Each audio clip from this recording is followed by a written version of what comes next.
Welcome back! Two attacks in mid-October in Quebec and Ontario on two Canadian soldiers have left Canadians in a state of shock and confusion. On Monday, October 20th, Warrant Officer Patrice Vincent, 53, died a day after being run down in Quebec by a man who reportedly embraced radical Islam. 2 days later, on Parliament Hill in Ottawa, Corporal Nathan Carrillo was killed by a young man with a criminal record and a troubled past. It appears that his actions were motivated by radical Islamic ideologies. Joining me is Dr. Shabir Ali to share his thoughts on these unfortunate events. So, Dr. Shabir, if you could share with our viewers, what are your preliminary thoughts when you heard of these events? Oh, my thinking is, here we go again. This is terrible. Terrible, first of all, that such incidents are happening in our country, Canada, which is largely a peaceful nation. We don't expect things like this to happen, and we don't want things like this to happen. And we feel for our people of authority who are being targeted like this.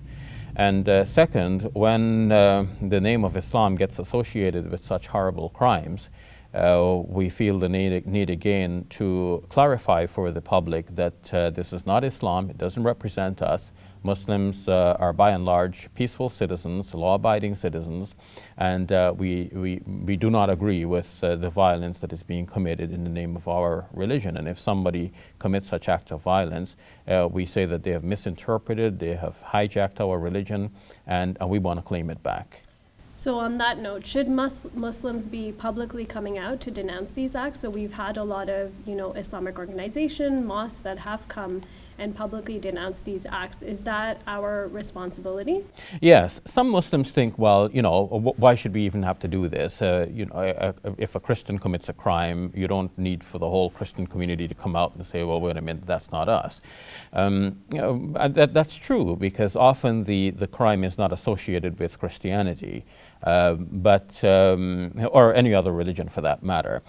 But in the case of these lunatics who are going about killing people in the name of Islam, their Islamism is prominent in some of the things that they have done, some of the things they have said, the associations that they have maintained of a very prominent nature with Islamic institutions or websites that are linked to terrorist organizations. And so the association is naturally made. Sometimes the association is overblown. But regardless of whether the association is genuine or overblown, the fact that the association is there in the public mind makes it necessary for Muslims, if they want to distance themselves from this, to come out and plainly say, yes, this is not us, we disagree with that, and please do not associate us with such violent crimes, because that's not us. Both of these suspects in the media, it's been referenced that they were, very closely associated with Islam, as you rightly pointed out. In one of the articles, I believe it was in the Toronto Star, it referenced that one of the suspects started praying constantly. What are your thoughts on that? Is it that once someone becomes religious, quote unquote, they start praying and then they go and commit such heinous crimes? No, in fact, there are many devout Muslims in Canada and elsewhere. One might be surprised to learn that in the approach to the Islamic faith, there is a lot of devoutness that is easily recognized. Let's say someone is a Christian. That person may know himself or herself to be a good person. They may live a good, decent life. They hold to very good, high ideals and principles. And that would not be immediately evident. But in the case of a Muslim, in addition to having all of these good principles internally, the Muslim will have certain visible features that would immediately identify the person as a Muslim. First of all, with dress, though this is not essential, but it may so happen that a devout Muslim may express his or her devoutness in terms of traditional Muslim type clothing. Moreover, the daily prayers is an immediate giveaway, because if you're working in an office, you may take 5 minutes to pray when other people are having a coffee break. And your prayers would involve certain postures, standing, bowing, prostrating, and one would want to know, is this guy sick and bending over, or what is he doing? And then you get to know that he's praying, and that's because he's a Muslim. So one's devoutness becomes immediately evident. Well, it's quite evident that there are many Muslims who are very devout in these ways, but they're not violent. The violent extremist is only a very small percentage. And so the devoutness of a Muslim should not be associated with violent extremism. So what should be the Muslim response? Because you talked a lot about being devout Muslims. On Friday, October 24th, we've been, heard of media incidents, unfortunately. There was a mosque vandalized in Cold Lake, Alberta with spray paint that said Canada and then go home. And then on the same day, BC Muslim Association was threatened following Ottawa shootings, and this was again reported on the same day on CTV on October 24th. And in light of these incidents, we're also hearing of different electoral candidates across Canada who are being affected by this through smear campaigns. What is the Muslim quote-unquote response that we should be giving to this? Well, I like the response from Miriam Abukar, whose campaign posters were vandalized. She said, if you vandalize one of my posters, I'll put up 10 more. And she has a positive outlook towards this, and she was quoted in the Toronto Star recently. She said that there is no room in Canada for hatred of any kind.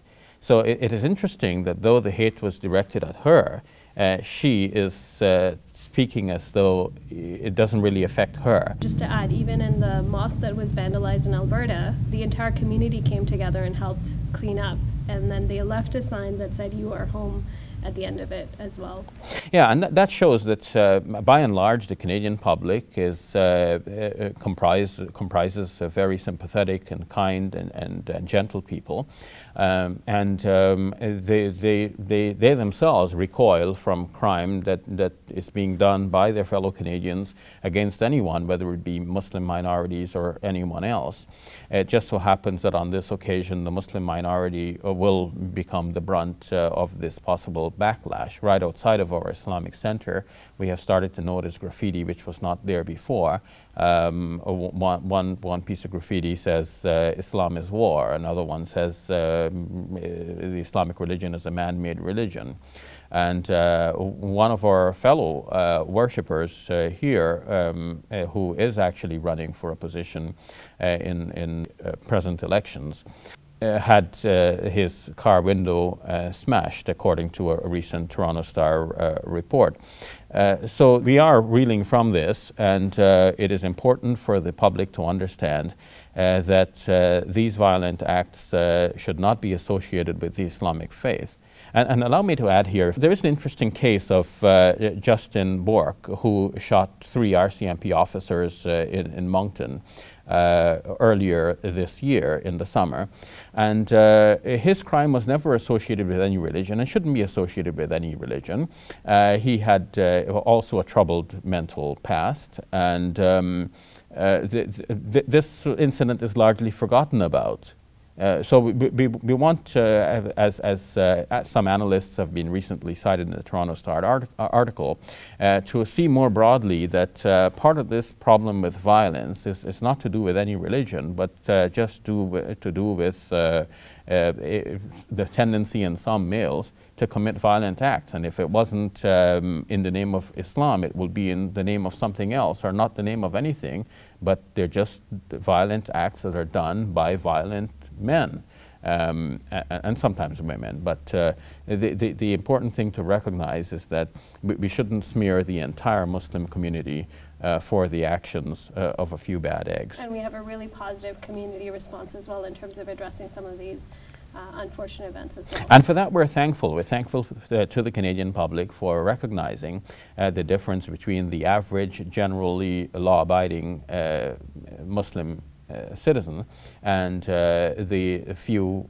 Muslims who are radicalized. And of course it needs a collective effort by Muslims and non-Muslims together to deal with this radicalization as a special problem that needs to be rooted out forever. We could definitely talk about this topic longer, so we'll definitely come back to it at a future time. Thank you, Dr. Sure. Shabir. You're welcome.